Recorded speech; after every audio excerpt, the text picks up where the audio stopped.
How difficult is Danish? So yeah, just in line with this series, I'm just going to kind of talk about the kind of parts of Danish that make it easy and difficult, and how difficult it is overall as a language, and should beginners learn it, should you steer clear until you're a more advanced learner, and yeah, stuff like that. So just a little bit about Danish to begin with. Danish is a North Germanic language with just under 6 million speakers worldwide, so it isn't that, as far as total speakers, it's not that high ranking. But even within the Germanic languages, it's not even in the top 3. So yeah, there aren't that many people who speak Danish overall. But yeah, it is the official language of Denmark, and it's also spoken in small communities in Scandinavia, Germany, the US, Canada, Brazil, and Argentina as well. It is spoken on the Faroe Islands and Greenland as well, which I believe are both territories of Denmark. So yeah, Danish is it does have a significant learning community. Like, I checked on Duolingo, it's got more than 1 million people learning it. It's up to you if you consider that significant or not, but yeah, I just thought I'd chuck that in just to give you more information. But yeah, it does still have people learning it. It is generally regarded as an easy language, which we will talk about later. But yeah, I just wanted to kind of preface that compared to like we've obviously done French, Spanish, Italian, that kind of thing, Danish doesn't have as many learners. So if you don't want to learn a language that less people are learning, then potentially this wouldn't be the best decision. But yeah, we'll get to that when we get to that. So how easy is Danish?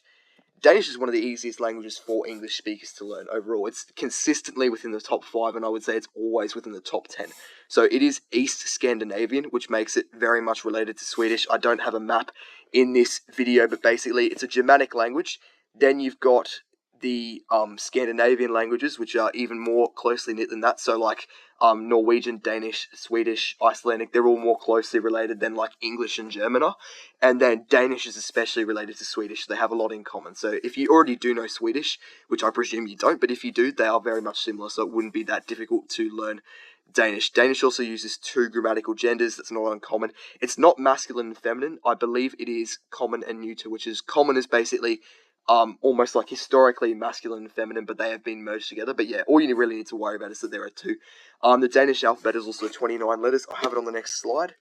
If you wanted to have a quick look at that, you can pause the video if you want. I'm not going to stay on it for too long, but it is the same as the Norwegian alphabet. I'm not sure how much pronunciation differs between them, but again, I'm presuming if you're watching a video like this, you don't speak another language apart from English, and you certainly don't already speak a Scandinavian language. So yeah, it does have similar sentence structure. So SVO, which is subject, verb, object. What that basically means is, like, if I take a very simple sentence like I eat the apple, you've got the subject, which is I, the person who's doing it, the verb, which is the thing you're doing, so eat, and then the object, which is what it's happening to, which would be the apple. So I eat the apple, subject, verb, object.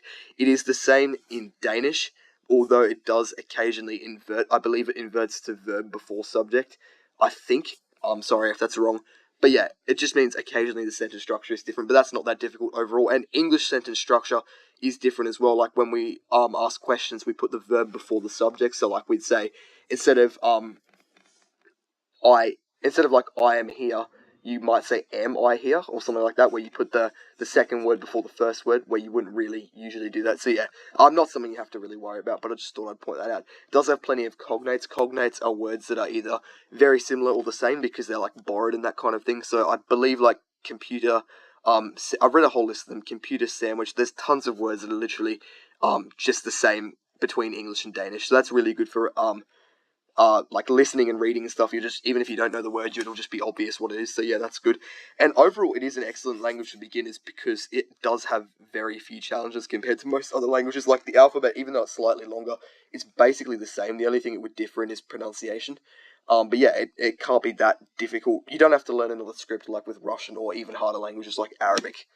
So yeah, it is an excellent language for beginners in that sense. The only thing I would say, which is what I did say before, is that given the small amount of people who can speak it, it's not as useful as French or Spanish per se, just because there is less people to talk to. But that is obviously very contextual. So if you're learning Danish or you want to learn Danish, for a particular reason, such as you're traveling, holidaying, or working in Denmark, or you just know people who speak it, so it's more useful to you than, say, a random person who wouldn't really have anything to do with Denmark or people who speak Danish, then yeah, definitely I would recommend you learn the language. But I will also say experienced learners, which I presume you aren't, just because this video is more kind of targeted towards people considering learning the language. But if you are an experienced learner, particularly with Germanic languages, or especially with Scandinavian languages, you will be able to learn Danish quickly, definitely under a year for sure. It wouldn't take you any more than a year to learn a language like this because of how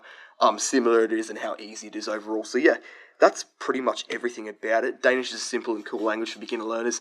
Yeah, that's equally as rewarding for experts. I would recommend you learn it if you are interested in it and you want to travel there. I'd never tell you not to learn it. But yeah, it does have that kind of small community who speaks it, so definitely consider that.